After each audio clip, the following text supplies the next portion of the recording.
I mean, we get them on the cost report, so we don't bill for those. Okay, you don't bill for them, that's right. You don't want to send a claim out. It should not go to Part A or B. It should not be bundled in with the E&M code charge.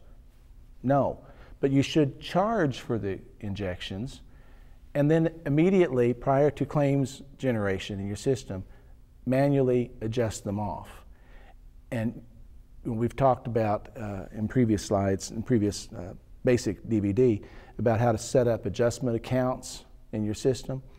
Do the same thing here. Have an adjustment account for flu pneumonia so that you move those charges over there. That way, when you get the settlement back on the cost report, administration can look at that and you can give them a report that shows how much money we shifted over, how much of our charges were in that flu pneumonia, and then how much you got back. Now that's, again, just on the Medicare and Medicaid patient that you have to do that. Medicaid's not going to give you anything, but they're not going to pay you for an injection outside of an encounter. One more reason to make sure you give that flu shot to the Medicaid patient during an encounter, because that way you at least get the encounter rate. You won't get anything more, and co-insurance doesn't apply to Medicaid anyway. But you should still always charge for what they do, make sure they're marking it, and then you enter it into the system as a biller and then adjust it off accordingly.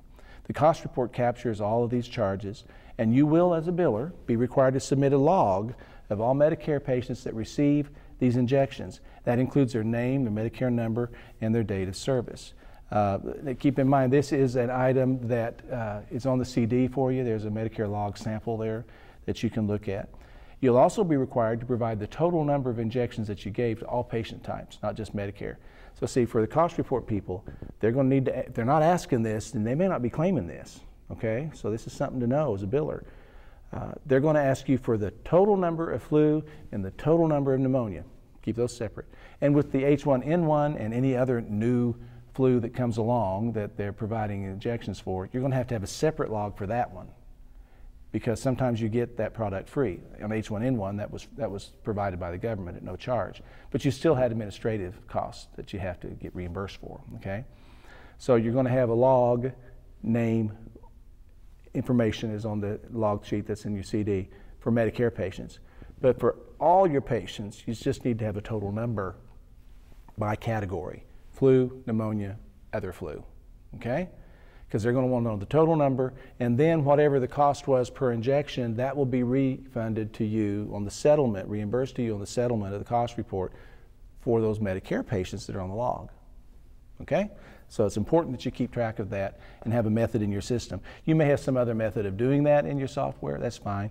Just make sure that it does keep that information for you to submit to the cost report preparer. Otherwise, when cost report season comes, you got a nightmare on your hand, the biller, because they're going to come in and want this stuff, and you're going to have to go back through all of the remittance advices or all of the claims or all of the encounters, and it's a mess. So know this in advance, okay? Medicare Advantage billing of flu and pneumonia or PPV. This slide 34 is where we're at now. If you're billing to a Medicare Advantage plan, then you will be using Medicare codes for the drug and method of an admin, and a claim will be filed for consideration of payment. Before doing this, though, this is another time you need to go to that Advantage plan's website or call the 800 number and find out how they're going to pay you for this. Because see, that's not part of your inclusive rate. And you don't do a cost report with these Advantage plans, so there's no way they can settle on a cost report. So what are you going to do? Well, you got to figure out how they're going to pay you, okay? Oh, good, we're through another part here, 35 through 42. Now just hang on a minute. These slides are going to give you information on coding and billing of minor surgical procedures in the rural health clinic. Review each slide, pause this DVD anytime you need to look those over.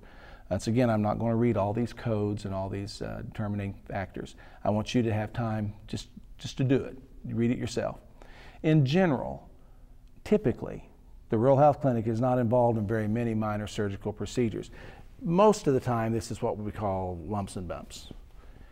But there are some keys to keep in mind. You know, sometimes I'm focusing all of my stuff here on Medicare and Medicaid because that's the difference that you have as a rural health clinic. But you still got, hopefully, a lot of insurance patients you're billing for.